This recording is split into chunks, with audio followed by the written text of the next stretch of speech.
Hi guys, this is Omer from MMOHut.com, and I'm doing another quick weekly recap of MMO news and announcements for the week ending May 27th, 2012. And anyway, as you can see from the video playing in the background, the first piece of news that we're going to be taking a look at this week has to do with Born to Fire from Area Games. The news is that on May 21st, Area Games announced a brand new free-to-play MMOFPS titled Born to Fire.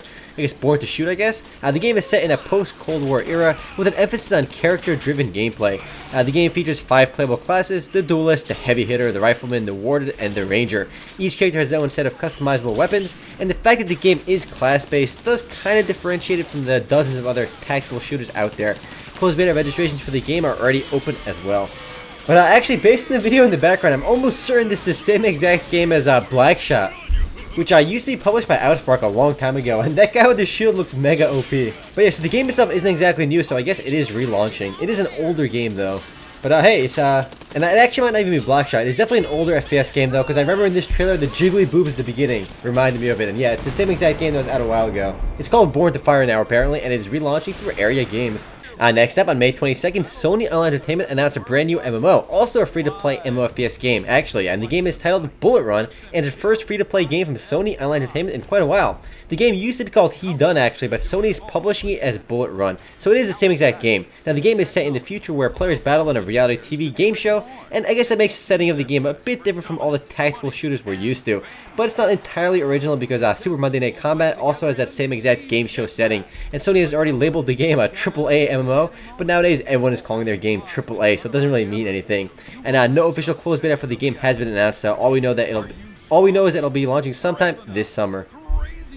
Up next, on May 22nd, Gazillion Entertainment released some of the first details about their upcoming superhero MMO, Marvel Heroes, and as the name pretty clearly suggests, it's a superhero-themed MMO set in the Marvel Universe. The game was first announced, I think, over a year ago, but Gazillion really didn't mention anything about the game or release any information about the game up until now. The game's storyline will be written by Brian Michael Bendis, who apparently wrote The Ultimate Spider-Man, New Avengers, and Secret Invasion. There's still no official release date for the game, but the game is certainly moving closer to release. And we can see some actual gameplay in the background too. Next up, also May 22nd, World of Warplanes from Wargaming announced the closed beta testing for the game will begin on May 31st. Up until now, the game has had over 600,000 beta invite requests, and with how popular World of Tanks is, I suspect that a lot of people will be giving World of Warplanes a try. And like World of Tanks, World of Warplanes will have historically accurate airplanes, and will be set in World War II. And again, closed beta for the game is set to begin on May 31st. Up next, a bit of news from League of Legends. A big update on May 23rd added a new melee champion to the game called Darius. But this isn't the biggest part of the update actually. The patch also updated visuals on Summoner's Rift map to make it look much prettier and run much more efficiently on lower end PCs. Those used to lag in League of Legends should notice improved frame rates, and several champions received minor nerfs while others received buffs. Nothing major though. Off the top of my head, Morgana's passive was slightly nerfed, and there's also a new awesome Morgana skin too, which makes her look a lot like a Blood Elf. Anyways, moving right along, on May 23rd, Digimon Masters launched its first summer update. The update adds several new Digimon to the game, including Rotemon, Starmon, Wormmon, Tyrant Kabuterimon, and Ancient Troymon. And since release, Joymax has been slowly adding more and more Digimon to the game, and to celebrate the launch of this update, players get free double experience during weekdays and 200% bonus experience on weekends until June 19th. Honestly guys, double experience events are always the best in MMORPGs or MMOs, at least in my opinion. And also on May 23rd, World of Tanks rolls out Update 7.3, which introduces 2 new game modes: Encounter Battle, which involves 2 sides fighting over 1 base, and Assault Mode, where attackers with better combat abilities face off against defenders who must hold the position. 2 new maps are also included in this update: Wild Part and Airfield. On top of all this, the French tech tree is expanded with 2 armor lines to include 7 long-range SPGs and 8 new tank destroyers.